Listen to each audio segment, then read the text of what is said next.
say Jessica Simpson, just to name a couple of random examples for you. This name is not so drastic, George Alexander Louis. One of the things that stand out to me about this name is the fact they have taken the male version of Alexandria, and put a spin on it as a tribute to the Queen of England, which is really, really authentic and really, really cool, which will go a long way in him cementing his future legacy as the King of England. I think that this is just going to be a tremendous way for him to really follow in the footsteps of his father, his mother, and of course his grandmother, and of course his just his entire family, really. I think that it's just awesome how they've, not really gone to drastic measures when choosing a name for him. They got the tribute for the Queen of England in there, so it's just different, and I think that it's a bit of a reprieve from what we've been subject to in the way of the entertainment world, who have always been blowing baby names out of proportion, and I think we're going to continuously see that kind of thing happen all the time in entertainment. In 1997, that was the most disastrous story that was ever covered by entertainment, the death of Princess Diana. Within hours of her death, media publications had already released magazine covers with that as their cover story. And we saw a movie released years after, we saw a book release also, and it was just blown completely out of proportion. And they were already comparing Kate Middleton's situation to Princess Diana's situation, talking about her death in 1997, talking about how she would handle the birth of her grandson, talking about how Kate Middleton and Princess Diana resemble each other in very different ways. They did it for the wedding, comparing the both weddings that we saw the royal family have for the last 25 years, which was completely unnecessary. And they're already comparing postpartum depression with Kate Middleton and Princess Diana, which the media predicts that Kate Middleton will be subjected to. I don't see her going through postpartum depression. I see her having a more difficult time dealing with losing the baby weight than actually going through postpartum depression. Princess Diana had a lot of reasons for going through postpartum depression. She had a lot of personal issues, more so than giving birth to Prince William to deal with. Yes, she cracked under pressure after giving birth to him a couple of years after that, and she dealt with it very unprofessionally.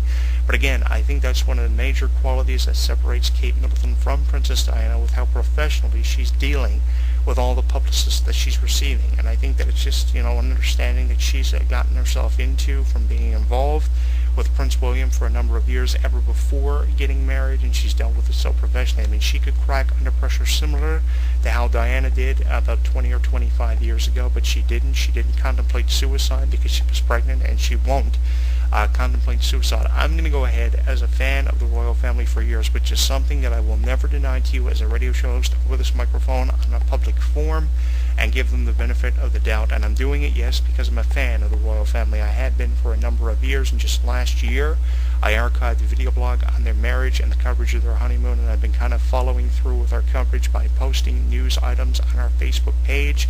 Just the other day, it's funny because our RSS news feed, which comes from our website, posted a news item on our Facebook wall pertaining to the birth of this child, joining in with all the other media outlets that are covering it, like TMZ.com, where we get the majority of our entertainment news from, and of course etonline.com, which have posted photos and videos on the coverage of the birth of the royal family's child, the future King of England, which is to be expected. And I hope that other entertainment news programs in the weeks to come kind of separate themselves from all the negative entertainment news coverage that we have been subjected to. This has been completely unnecessary. The only ones who have really covered it, any professional, in my opinion, which is very surprising to me, are TMZ.com. You would expect TMZ.com to be taking shots more so at the royal family than Entertainment Tonight. I am absolutely disgusted, I have to say this, with Entertainment Tonight. We are following them for you on Twitter, and we have joined their conversation on their Facebook fan page, along with millions of other people who have joined in this conversation. I have already called out the sons of bitches who are talking about this more negatively than positively. You may find it funny listening to the YouTube edition of this show where you see the graphic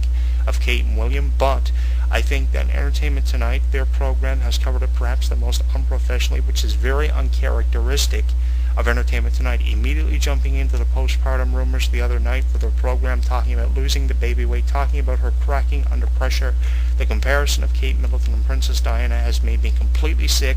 You can see all the coverage in their news archives on their website, etonline.com, to talk about what I'm talking about, to refer to you to that. I'll also include a link to etonline.com perhaps in the video description, because it just disgusts me how Entertainment Tonight has jumped over this in such a negative way, and I think that we need to be talking about it more in a positive way than we are a negative way. A little over a year ago, I said, at the top of the show, how do you go from covering one event so professionally, to covering one event that is just a little over a year apart from the wedding so negatively. I think it just has a lot to do with the fact that it's the birth of a child, and immediately there are rumors and gossip. I just hate how an innocent child has seemingly become victimized here, and it doesn't need to be happening. The baby name is not disastrous. That's one good thing we can't criticize. Another thing that we can't criticize is how professionally Kate Middleton has been. Yes, she's been slandered a lot by entertainment news programs, and especially TMZ.com and PerezHilton.com. She's been slandered by the paparazzi over in England endlessly. But the thing is, she's dealing with her lifestyle and her lifestyle change after becoming married and a part of the royal family to Prince William so professionally, and I think that's really going to go a long way to cementing her legacy. That's why she's still here and not 6 feet under like Princess Diana. And yeah, I went there. Princess Diana's death has been blown out of proportion for at least the last 15 or 16 years, and it's time to move on from the past. We need to look at the royal family for what it is now and change our perception from what it was back in 1997, 1998, when the tabloids were releasing cover stories on the death of Princess Diana within hours of it happening. We need to change our perception from the novels and the movies that were released based upon her death. Yes, everything will revert back to her death, but the thing is, we're always talking about her death. We're always bringing up her death in conversations. How would Princess Diana feel about the birth of her grandson? That is what's coming up the most in these conversations, and if it's not that, it's comparing Kate Middleton to postpartum depression of Diana, which she suffered from maybe 25 years ago. We need to move on from that, and if it's not postpartum depression, it's losing the baby weight. Newsflash for anyone who's been living under a rock the last 15 years. Who has given birth has not had to deal with losing excess baby fat. Everybody has had to do it. Every female who has walked on God's earth has had to deal with it. What makes Kate Middleton so different from having to lose baby weight from an everyday person who was never publicized and who was never talked about? I mean, some idiot listening to this show has to come to terms with the fact, some idiot listening to this show does, that they are in the position they are in because they chose to do something fucking stupid. And my response to all this is, and my question really that I can raise as an issue on this radio show as an open forum, is where does it all stop? And what makes Kate Middleton so different from an everyday person who this is always happening to on average every 2 minutes? Just as quickly as someone dies, someone is giving birth. Within the last 2 minutes of this radio show, we have had the birth of probably 5 to 6 children and new additions to the world. I mean, where does it all stop? The answer to that question is it's never going to stop. We're always going to be waking up to new negative things to be talked about in the news, in the media, in entertainment. I have come to terms and accepted the fact that we are never going to escape this position we are in when it comes to covering entertainment. 20 years ago, maybe, we would have been able to escape it because we didn't hear about it as negatively as what we're hearing about it now in 2013. But my question that I raised at the top of the show was, how do you go from covering so positively an event like the marriage of Kate Middleton and Prince William a little over a year ago to covering something so negative?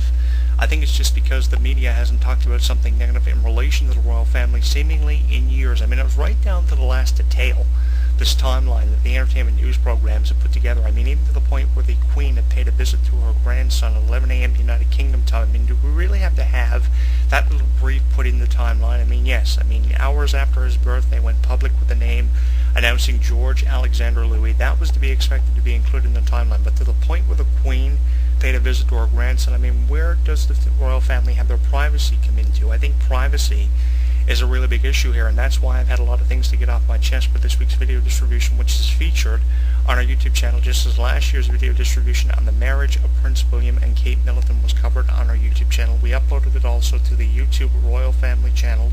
I just wish, this was being looked at more positively than it has been negatively as we offer up our congratulations. I mean, what more needs to be said? I mean, yes, we're going to continue to see negative things talked about and discussed in relation to the birth of the royal family's new child, new addition, of course, the future King of England, George Alexander Louis. We are offering our opinions to you on the name, and we want your opinion in conjunction with ours on this name they have chosen. It's not so drastic than what we were expecting the name to be, so that's a good thing, and a bit of a reprieve from all the disastrous baby names that have been chosen when it comes to the entertainment world, from Hollywood, Bollywood, wherever.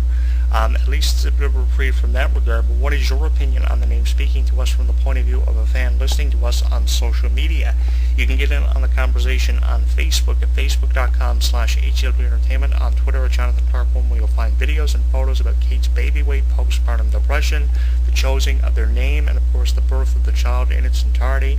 You can also watch us on YouTube at youtube.com/JonathanClarke22, where you can leave your congratulations at the bottom of this YouTube video in the YouTube video comments. You can also subscribe to this YouTube channel if you like this week's video, which is currently being featured for you. Congratulations on the behalf of myself, this radio show, and the listeners of it, going out to the royal family, joining our previous archive on the marriage of Kate Middleton and Prince William from a little over a year ago. I remember covering that event, and after the announcement of the engagement, I was so thrilled to know that the wedding was up and coming, how successful that was. But one of my biggest issues, one of my top 5 issues that I have raised this week on this week's video distribution for our featured video on our YouTube channel, the newly redesigned YouTube 1 channel of HEW Entertainment, is how do you go from covering an event that took place a little over a year ago to covering an event so negatively as you have the birth of the new child of the royal family, the future King of England? Is there really any need for this? And that's my biggest issue with this. Is there really any need to be blowing this entirely out of proportion? I think the answer to that is clearly no, there is really no need. This is completely unbeneficial to everyone who is a fan of the royal family, which is something that I will never deny being to any listeners of this radio show on any social media accounts in any regard. I am always a follower of the royal family. I will always be a supporter of the royal family. It goes back for me probably about 20 years ago when I saw the weddings that used to be done for the royal family, every major event. From there, the wedding of Kate Middleton and Prince William, now the birth of their child. For me, it goes back years. Being a fan of the royal family, that's something that I will never deny to you, and that's why I've been covering them for the better part of the last 2 years.